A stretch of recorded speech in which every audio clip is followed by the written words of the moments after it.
é a proposta que eu lhe faço hoje. Se você quer transformar sonhos em projetos, porque ficar só no sonho é alienação. Eu ontem frisei acentuadamente a necessidade de a gente reacender dentro de nós os nossos sonhos. Que é preciso, de modo especial, que o jovem volte a sonhar. E dizíamos que há no mundo uma conspiração, há um projeto feito para que o jovem não sonhe mais, para que o jovem não acredite mais em grandes ideais, para que o jovem vá pouco a pouco perdendo a sua identidade. Hoje eu quero convidá-los a um passo fundamental: transformar os seus sonhos em projetos. O que será que significa isso? O itinerário está pronto, já foi feito por esse jovem. E aí o que é lindo, o que é maravilhoso na palavra, foi feito por um jovem que, a exemplo de cada um de nós, sonhou com algo grande na vida, mas porque usou os caminhos errados, acabou reduzido a um chiqueiro, onde ele não podia comer nem a lavagem. Aquela cena de ontem aqui dos 3 porquinhos é uma cena que, segundo a parábola, não é real, porque aqui eles realmente estavam comendo.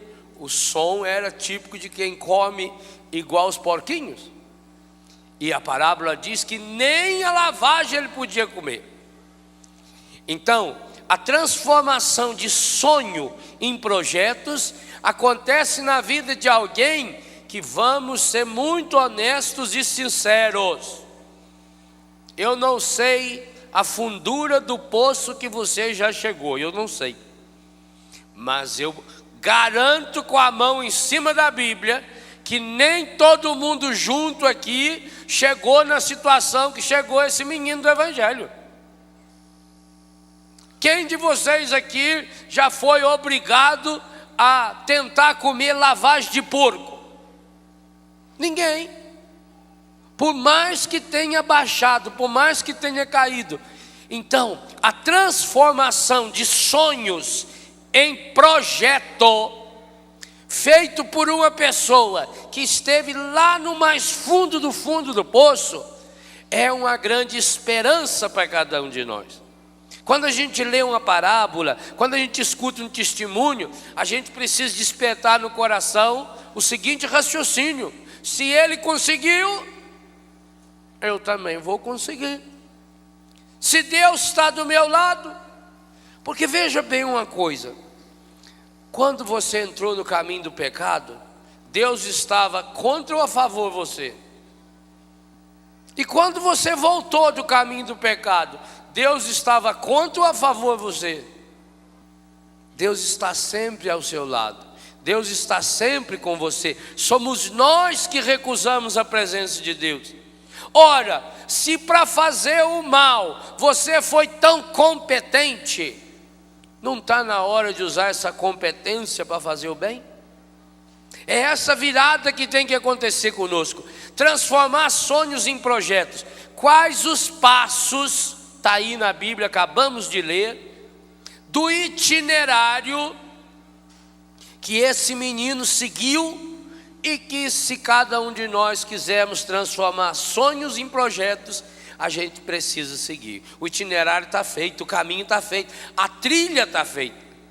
Primeira coisa, parece até uma expressão pleonástica: entrou então em si. Se entrou, só pode ser em si. Isso é singular. Falar, entraram. Tem gente, não, tem gente que tem a capacidade de ficar fora de si. Eu fiquei fora de si.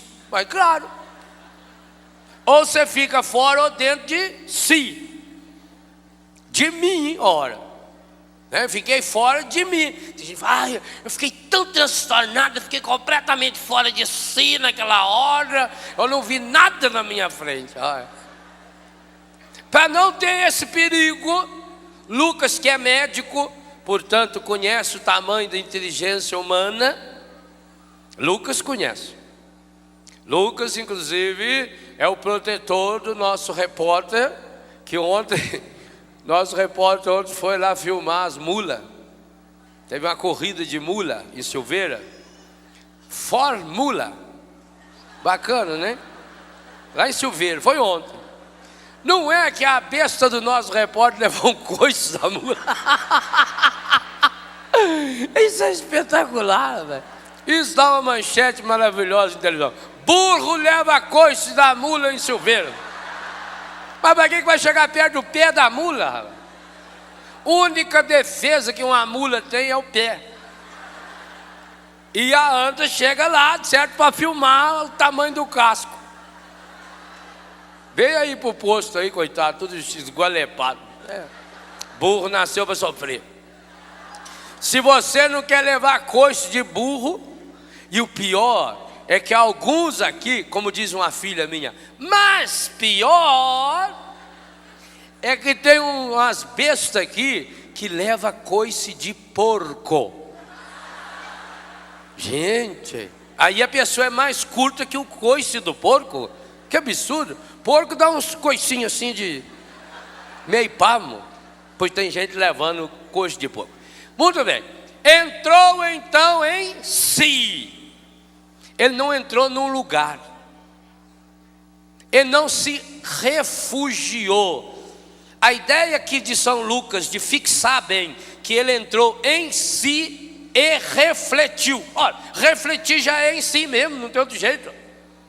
O espelho reflete, você olha no espelho, você vê você no espelho. Refletir já é dobrar-se sobre si mesmo. Então, é pleonasmo absoluto. Entrou então em si, porque antes ele estava fora dele. E esse é o primeiro passo. Meu querido e minha querida, sou capaz de assinar embaixo ao afirmar que todas as vezes que você deixou-se levar pelo pecado, você não agiu por si mesmo. Isso que é o que mais dói no pecado. Tenta lembrar hoje os seus sonhos. Faz tão pouco tempo, alguns de vocês aqui são adolescentes ainda, entrando na juventude. Aqueles seus sonhos maravilhosos de jovem, de um mundo novo, de um mundo fraterno, de justiça social, sem fome, sem miséria, politicamente correto. Quando foi que você começou a perder esse sonho? Quando você começou a perder o autodomínio. Quando você passou a entrar na dos outros. Porque na medida em que você entra na dos outros, nas ideias dos outros, quem escolhe a roupa que você veste? O jovem quer ser livre. Mas quem escolhe a roupa dele são os estilistas. Inclusive a maior parte desses estilistas, quando aparece na televisão, você vê já que não é gente muito equilibrada.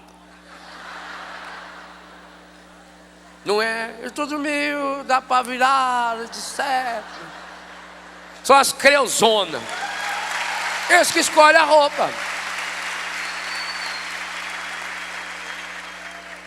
E você acha que não influencia a moda? Se a moda não influenciasse, Gisele Bündchen, aquela gauchinha linda, ganharia $150 mil para dar 2 voltas lá na passarela.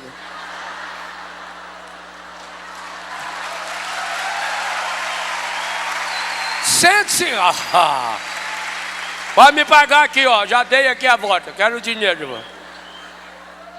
$150 mil. Isso dá quase R$500 mil. R$500 mil. Para dar aquela voltinha lá. Por que será? Porque o dono da Coach ou outras empresas que ela desfila acha ela bonita e resolve investir R$500 mil? Não, porque cada passada daquela lá, ela está levando 500 mil moças a decidir que vai comprar uma saia daquele jeito. Por isso que você vai em qualquer canto e recanto desse Brasil, a marca está lá, ou original ou falsificada, tanto faz também, e compra. E é claro, uma calça daquela que podia custar, sei lá, 150, 200 reais, custa 2.000, porque tem aquela etiqueta. Ô louco, eu vi na televisão esses dias uma reportagem daquela loja lá que foi preso das Lula, calça jeans de 20.000, sapato de 5.000, tem, besta nasceu para sofrer mesmo, para levar coxo de mula, então tem que aguentar. É burro demais. Pessoa que precisa comprar uma bolsa para andar com ela no ombro, 25.000 reais. Uma pessoa que compra uma bolsa delas, não vale o valor da bolsa. Não vale. Isso é pecado mortal. Mortal. A pessoa que diz que é católica não pode comprar um trem desse. Está em pecado mortal.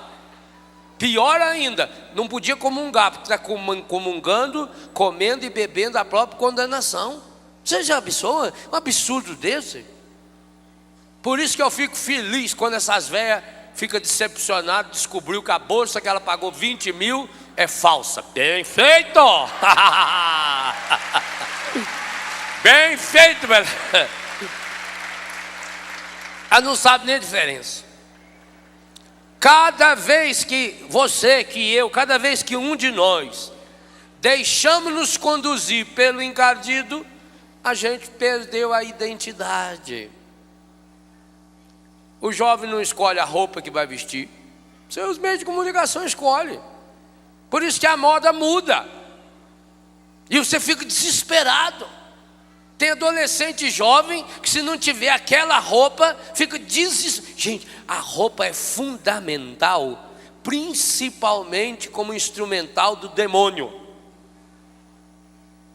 Quando a gente viaja, os jovens que foram à Alemanha devem ter visto, principalmente nos metrôs, nas praças, o crescente número de jovens vestidos em defesa do Satanás.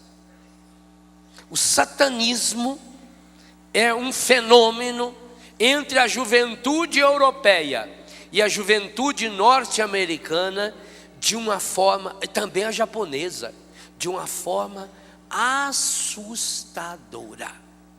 E eu inclusive acho que os jovens católicos precisam evitar qualquer tipo de roupa parecida com aquelas vestes pretas que eles usam do pé na cabeça, e ainda põe um sobretudo preto que vem até aqui embaixo assim, e aí prende o cabelo de modo diferente, espeta o cabelo, formato de chifre,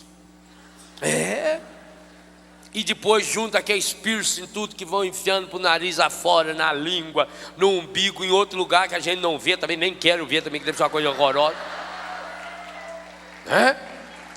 Isso é um absurdo. Isso é satanismo. Eu vejo pelos meus filhos, os meus filhos que chegam em Betânia e que têm tatuagem, 99% dos que têm tatuagem, tem pelo menos uma tatuagem satânica. Uma pelo menos, quando não é o corpo inteiro. É um dragão, é uma cobra, é uma aranha, é um tribal, é uma índiazinha lá que representa o demônio não sei do que lá. São símbolos satânicos, são símbolos demoníacos, alimentado por música, principalmente esse rock pesado, esse rock inglês, esse rock europeu, também o rock norte-americano. Eles têm mensagens, não só subliminar não, explícita. A letra fala claramente. E você vê que é um projeto satânico que vai já nas crianças. Aqui no Brasil, com essa necessidade de se falar inglês, como se fosse a única segunda língua do mundo, hoje no mundo já se fala quase tanto quanto inglês o espanhol, por exemplo. né? E outras línguas, há línguas que se fala muito mais do que o inglês. Por exemplo, essas línguas chinesas fazem muito mais. Tem 1 bilhão e 500 milhões de chineses, né? Então, mas com essa necessidade de falar inglês, e as escolas de inglês, escola de língua, tudo quanto é cidade. Eu participei do FISC, fui, mas não fui. Aí não aprendi a falar nada.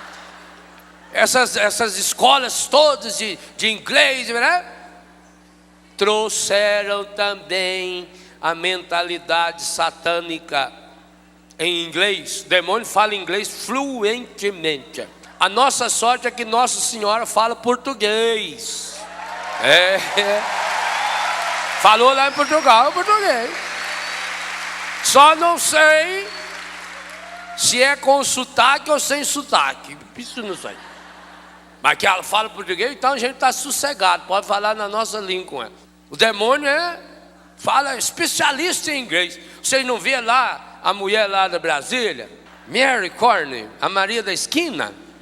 É inglês, é bonito. Os deputados iam lá na Mary Corner achando que era uma coisa de outro planeta. Nada, é da esquina ali mesmo, ali na curva ali. O encardido aproveita-se disso, do ideal, o sonho do adolescente, da criança, e precisa encher a criança de coisa. Hoje tem criança que com 3 anos de idade já fala alemão, inglês, francês, japonês, estuda balé, artes clássicas, mas não sei o quê. Porque tem que encher. Os pais não aguentam ficar com o filho. Então ele manda às 5 da manhã a babá levar lá para a escola e só traz ali para meia-noite, 1h. Que a família não quer fazer festa. Aí trouxeram essa merda desse Halloween. E hoje a criançada está lá vestido de bruxinha. Vocês pensam que é de graça, por exemplo, que essa escritora aí já está no 5º ou 6º volume de Harry Potter, que é o maior fenômeno literário do mundo hoje? Perde só para aquele, no momento perde, mas no conjunto perde coisa nenhuma, para aquele lá que escreveu, agora esqueci o nome do livro lá. Mas é terrível ver essa criançadinha já, o adolescente, com aqueles livrão grosso, e o estilo da veste, o estilo da roupa. Por trás, meus queridos, tem essa assinatura medonha do encardido. Para quê? Para você sair de si. Esse é o objetivo, essa é a meta, esse é o grande propósito do encardido. Que você não seja dono de você. Porque o grande objetivo do encardido não é fazer você viver em pecado nesse mundo. Isso aí está pouco lixando para ele. Ele é o príncipe desse mundo. O grande objetivo do encardido é fazer você se alienar de tal modo, e a alienação aqui entra em todos os sentidos da palavra, desde a conotação de Karl Marx, de Feuerbach, até essa alienação que eu citava ontem, do jovem que está de braço cruzado diante dessa crise, dessa imoralidade, dessa safadeza toda. Todas as formas de alienação, desde a alienação política até a pior de todas elas, a alienação da própria liberdade, da própria vontade. É esse processo que vai acontecendo, para que alienado, completamente alienado, o jovem se perca e vá criando rastros de inferno, porque por onde passa você deixa o seu rastro, ou de céu ou de inferno. Esse processo que se investe bilhões, trilhões, quatrilhões de dólares, isso é um absurdo. Para quê? Para levar esse processo de alienação. Começa com esse processo de alienação da roupa. Você não escolhe mais sua roupa. Você não escolhe mais a roupa que você veste. E em pouco tempo não escolherá mais diante de quem você se despe. Olha o processo. Você não escolhe mais que roupa vai cobrir o seu corpo. Pouco interessa, porque agora você vai descobri-lo para qualquer pessoa. A passagem é lenta. Primeiro você se aniquila, você se torna feio. A cor negra é para dizer da ausência da cor, para ficar opaco. Então pinta-se a unha de preto, o cabelo espeta, põe aqueles coisa preta aqui, fazendo aquelas sombras, inclusive homem. Quantos moleques hoje a gente vê, principalmente nesses países, nessa sociedade, também aqui no Brasil, nas cidades mais avançadas, à noite, por exemplo, moleque, rapazinho, com sombra preta no olho, o piercing, porque o piercing é importante como sinal de que já está preso. Já falei para vocês que quem inventou o piercing foi um peixe que conseguiu fugir do anzol, mas o anzol arrebentou, ficou preso na boca dele, e ele era muito orgulhoso. Aí perguntaram: o que é isso? Eu falei: agora eu criei, chama piercing. Andar com um pedaço de anzol na boca. E pior que tem um monte de peixe. E o triste é que esses que andam com o piercing não se libertaram, não, estão presos até hoje, com a boca e o coração presos. Então o piercing é para ressaltar a cor negra. E aí vem aquela veste negra do pé na cabeça. A pessoa olha no espelho e enxerga o quê? Ela não se vê mais. Você já notou esse processo que a maquiagem usa? E eu repito o que o Dunga falou ontem. Eu gosto de maquiagem, acho que foi mais bonita a mulher bem maquiada. Eu acho bonita a mulher que pinta o cabelo. Eu, se eu fosse mulher, cada semana meu cabelo era de uma cor. Eu acho lindo isso, isso é uma maravilha, isso não é pecado. Essa dependência química não é pecado não, hein? Principalmente quem sabe usar. Agora tem uns que, nossa senhora, vai ser. Eu tenho dó de gente feio já, então a pessoa realça a feiura, né? Quem é feio não pode realçar a feiura, não tem que disfarçar a feiura, não realçar, vai ser bobo. Escolha uma roupa que combine com o seu visual, né? Agora, você já tem o formato de um bujão e coloca aquela bata franzida aqui na frente. Nossa Senhora, aquilo é horroroso. Você tem perna feia, não usa calça curta. Quem tem perna feia deve usar calça longa, que arrasta assim lá para trás, né? A pessoa tudo feia, aquele corpo deformado, aí põe aquela alcinha assim. Nossa Senhora. Para nós é bom que a gente olha e fala: obrigado, Senhor. Louvado sejas, meu Senhor. É uma função importante. Então o jovem vai se vestindo segundo a moda, vai se penteando segundo a moda, e depois começa a se despir. Esse processo é muito importante. O processo da desvalorização do corpo. Por que que o demônio tem tanta raiva do corpo humano? Primeiro, porque ele não tem corpo. Ele é puro espírito. Ele morre de inveja do seu corpo. Segundo, pior ainda, ele morre de inveja porque Jesus se encarnou no corpo de Maria e assumiu um corpo humano. Gente, cada vez que o demônio olha para você, rapaz, para você, menino, e como eu falei ontem, no auge da sua masculinidade, ele se lembra de Jesus. Por isso que ele tem raiva do seu corpo. Cada vez que o demônio olha o corpo de um jovem, principalmente bonito, é claro que é bonito, foi Deus que fez. É claro que a pessoa, depois de amadurecida, permanece bonita. Agora, fisicamente falando, o auge da beleza física é na juventude. Então imagina, o demônio já tem raiva, ele tem inveja, ele queria ter um corpo e não tem. Por isso que ele fica aí tentando baixar, emprestar corpo dos outros. E ele aceita qualquer porcaria. Qualquer tranqueira ele está aceitando. Mas é claro que ele quer uns mais ajeitados, que nem nós assim. Ele estava interessado. Aqui para ele que bater. Leve frutas ao demônio, principalmente banana. Cada vez que ele olha para o corpo de um menino, ele lembra daquele corpo lá. Ele tentou estraçalhar aquele corpo. O demônio tentou, usou para isso do imperador, do governador, usou dos sumos sacerdotes, usou até de apóstolo. Ele fez o que pôde para destruir aquele corpo. Não conseguiu. Muito pelo contrário. Quanto mais bateu, melhor esse corpo voltou ressuscitado, vitorioso, vivo. Não conseguiu.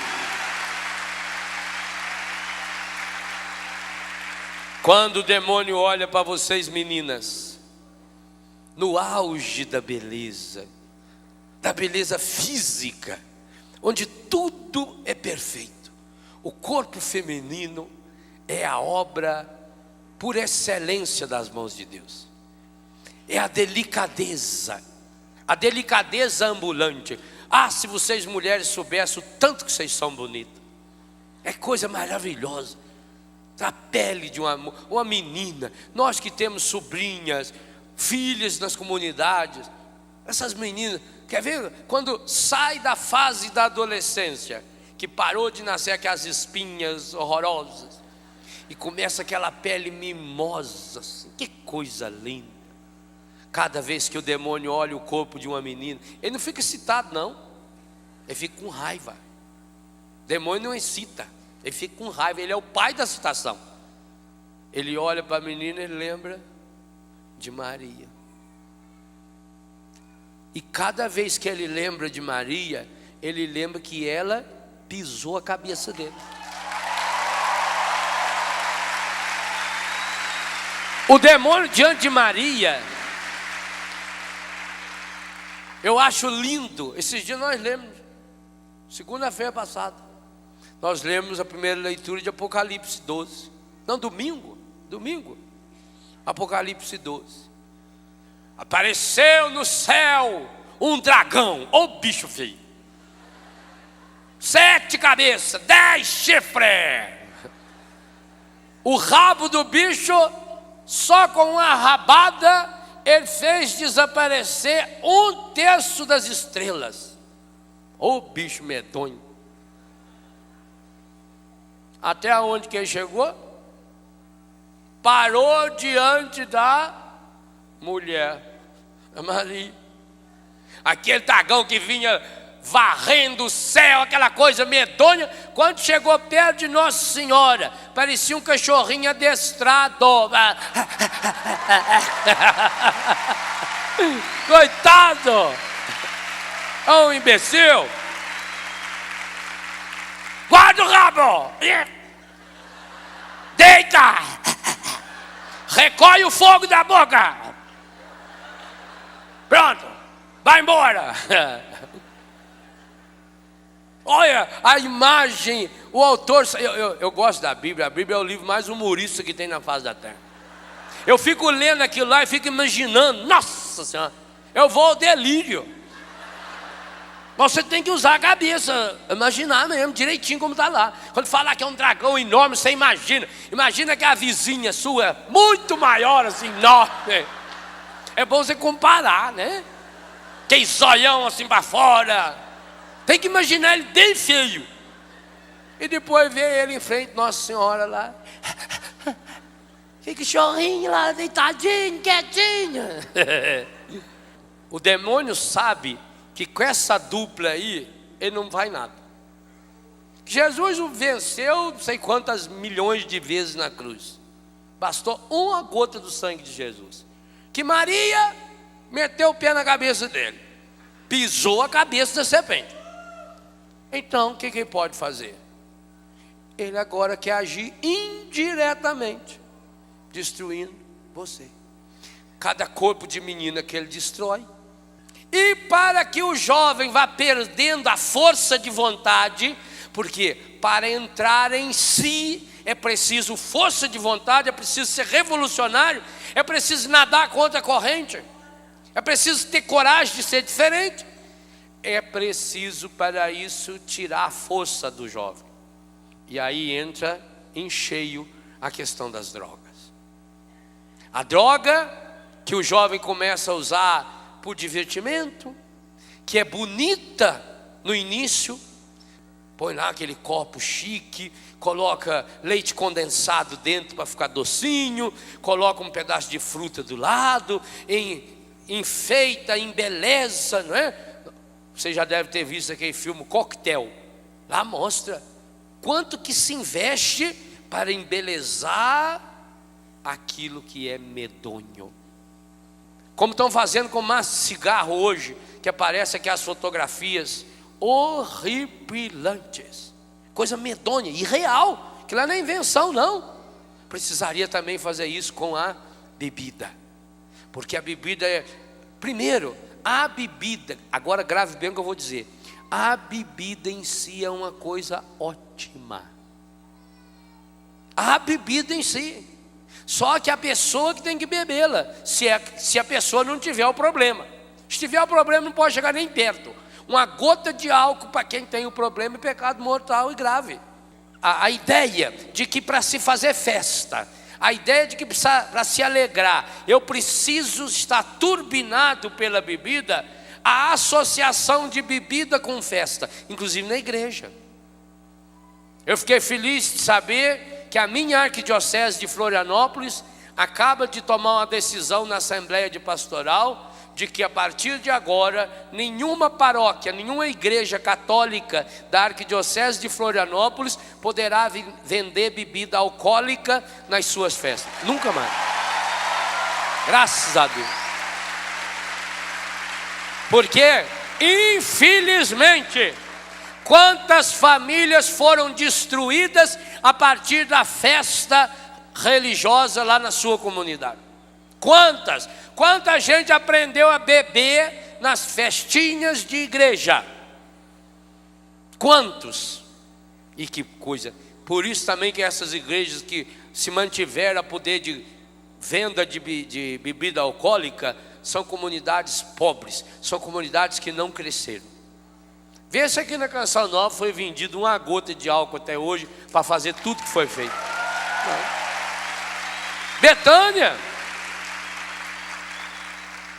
Betânia, uma vez lá em Curitiba, a mulher queria mandar me processar, umas 4 velhas da Alta Society lá. Mas pode processar.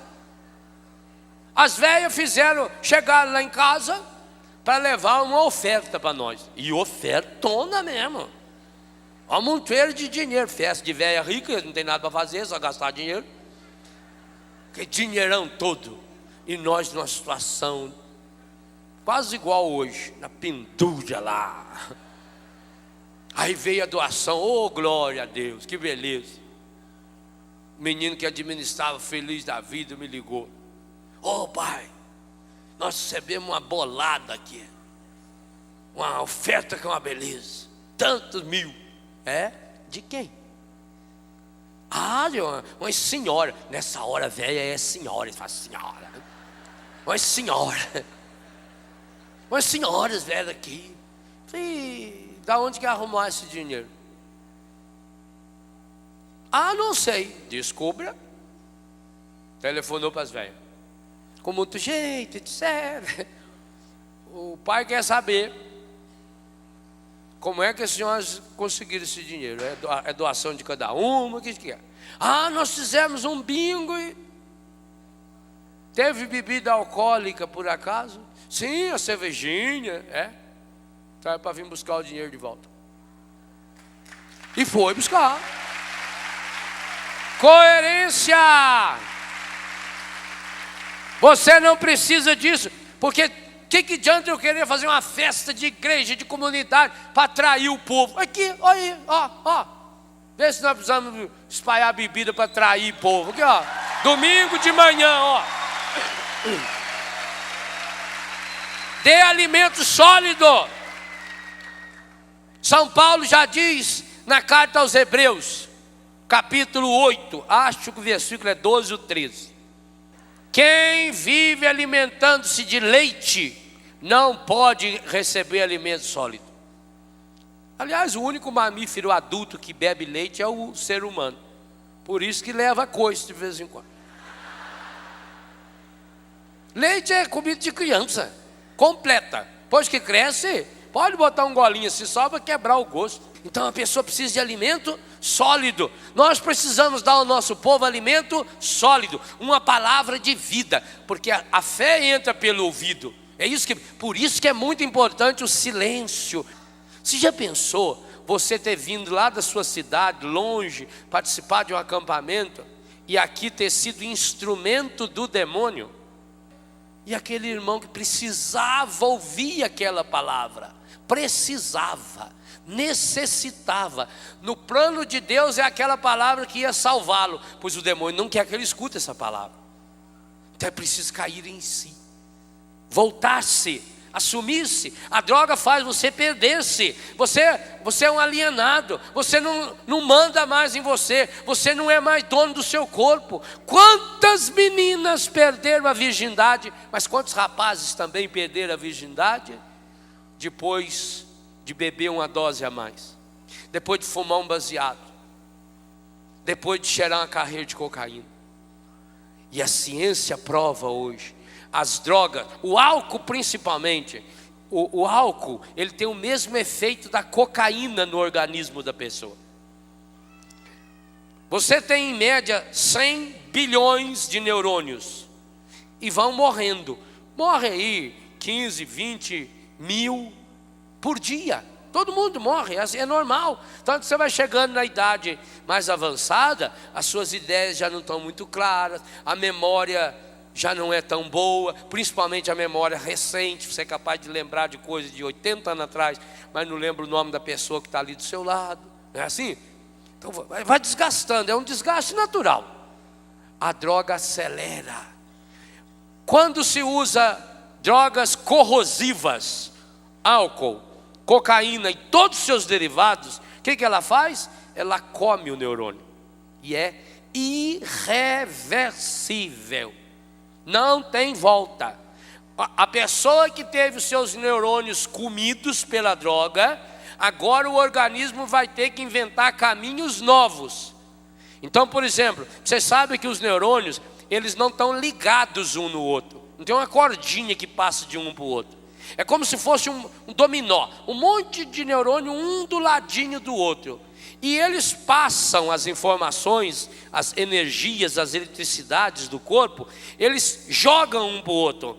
É como se fosse um corredor polonês, vai passando de um para o outro.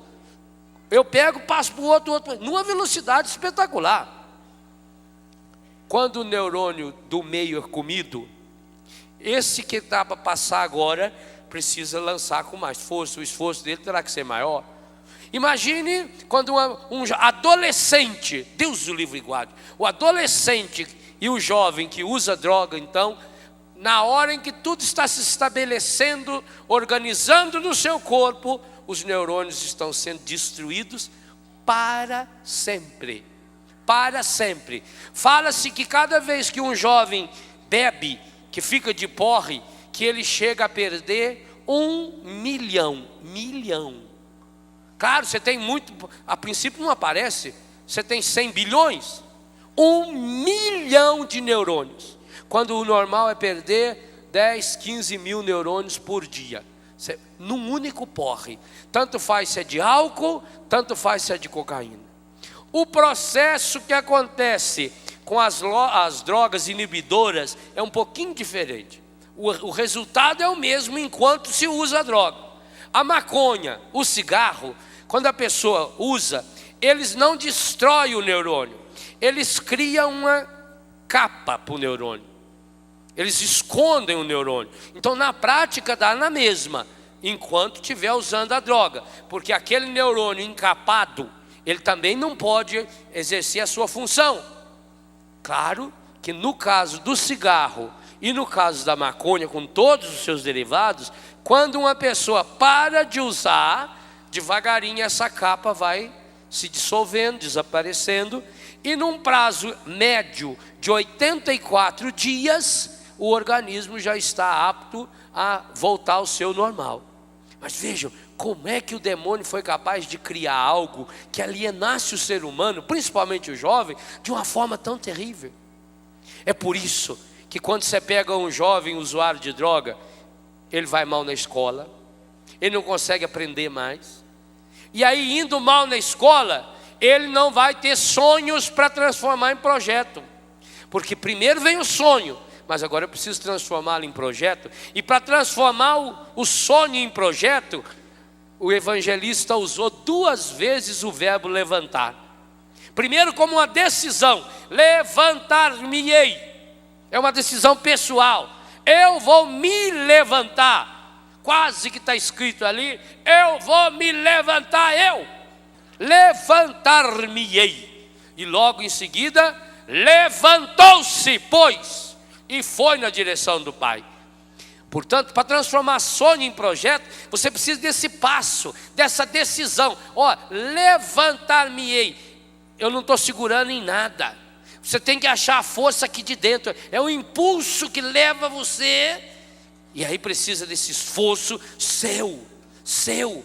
Ninguém, coisa impressionante. O pai mandou fazer túnica, o pai mandou engordar o boi, o pai mandou fazer anel, sandália nos pés.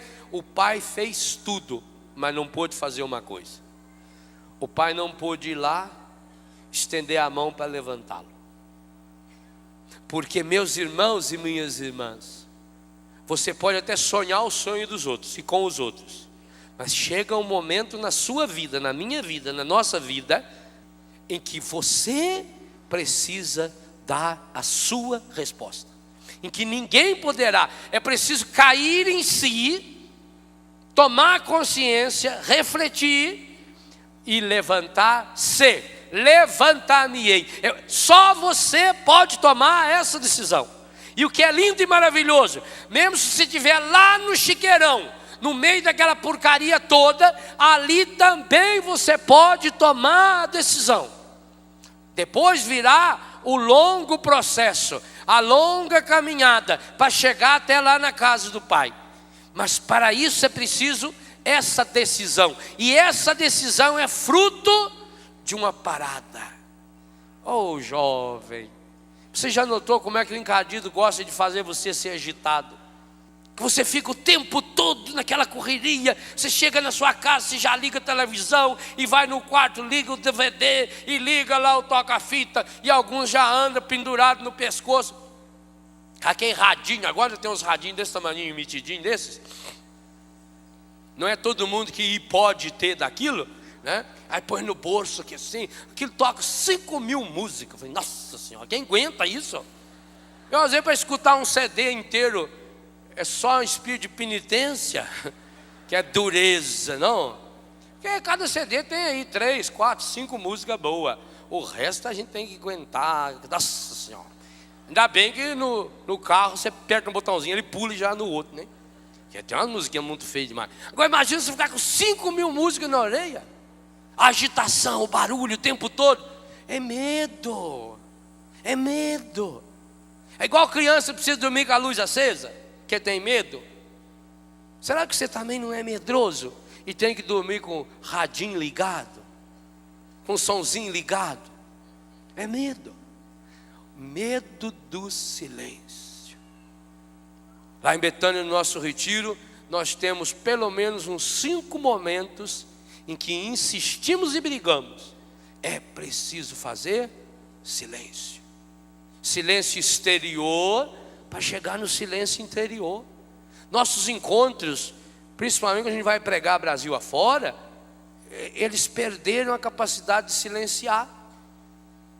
Tanto que entre uma pregação e outra, sempre aparece uma anta para botar um CD na maior das alturas para todo mundo ficar escutando e não ter tempo de dialogar, de conversar, de assimilar. Nós precisamos de silêncios. A liturgia é rica por isso. A liturgia é feita de momentos de silêncio, de momentos de contemplação. O Papa falava, usava uma expressão belíssima, boca a boca, adorar. Entrar num... Quase que... Ele não falou, mas eu logo já percebi. Quase que ele falou que é preciso entrar num beijo na boca. Orar, oral, adorar. É boca a boca, é chegar pertinho. Então, você precisa desse silêncio. Não pense, olha o que Jesus falou para Marta lá em Betânia. Marta, Marta, tu te inquietas por muita coisa. Maria escolheu a melhor parte, aquela que não lhe será tirada. O resto você vai perder. Você, jovem, não pode ter medo do silêncio rico, não como ausência só de som, mas como presença de Deus. E é claro, eu não estou falando que você tem que ficar 3, 4 horas ajoelhado diante de uma imagem ou diante do sacrário em absoluto silêncio. Não, começa com 2 minutos. Que seja na hora do seu banho, que seja na hora que você estiver no vaso sanitário, que seja na hora que você deita, mas você precisa entrar dentro de si, tomar a sua vida na mão. É a proposta que eu lhe faço hoje. Se você quer transformar sonhos em projetos, porque ficar só no sonho é alienação.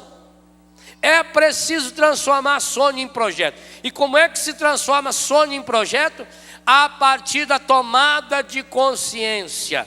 Porque aí 3 elementos vão ser delineados. Primeiro, a meta. Segundo, o objetivo. Terceiro, os propósitos. A meta é o que eu quero. O que você quer da sua vida? É só gravar essas 3 perguntinhas que eu vou fazer agora. O que eu quero? Segundo, por quê? Para que eu quero? Aqui é uma pergunta dupla. Por quê? É a motivação. Para quê? É o alvo. Terceira pergunta, como? O que fazer para chegar lá? Primeira pergunta, o que eu quero?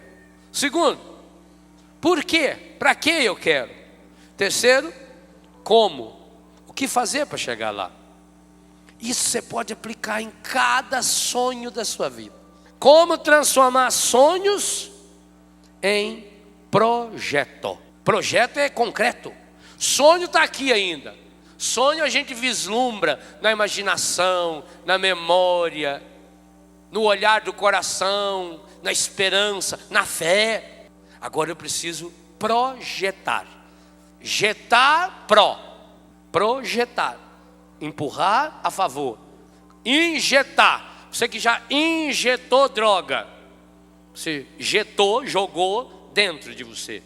O projeto é a favor de você. Ser a favor de você mesmo. A favor do seu sonho. Então você vai delineá-lo. Talvez vai precisar fazer isso num papel. Se é um projeto muito difícil, você vai ter que escrevê-lo, reescrever muitas vezes, desenhá-lo muitas vezes, rabiscá-lo muitas vezes, cair muitas vezes. Thomas Edison, o grande, o homem que inventou a lâmpada, o pai da câmera, quando ele conseguiu inventar a lâmpada, ele tinha feito 2.000 tentativas, 1999 tentativas. Ele conseguiu na tentativa de número 2.000.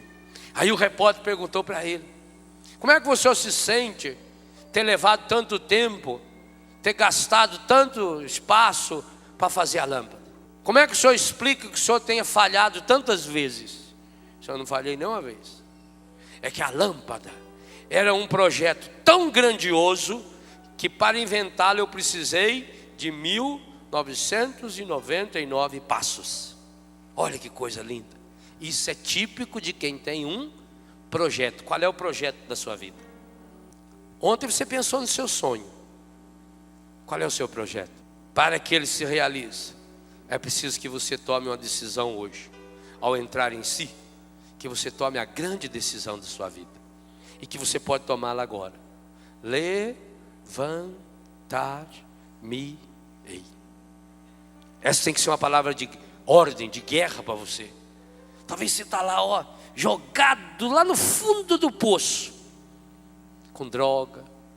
Seu relacionamento familiar está péssimo. Você está completamente alienado. Você veste a roupa que o mundo quer, corta o cabelo do jeito que o mundo quer, come a comida que o mundo quer, vive nessa insatisfação. Por isso que você vive insatisfeito desse jeito, menino.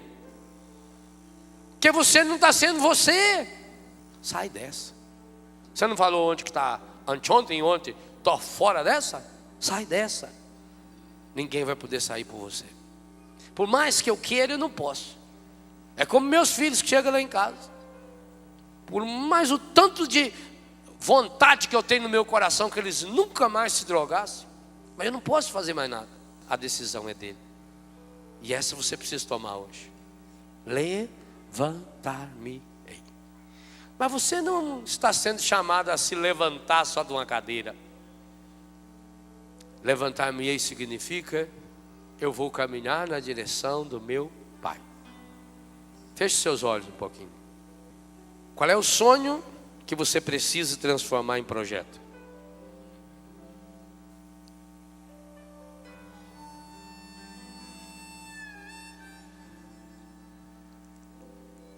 Fale com o Pai.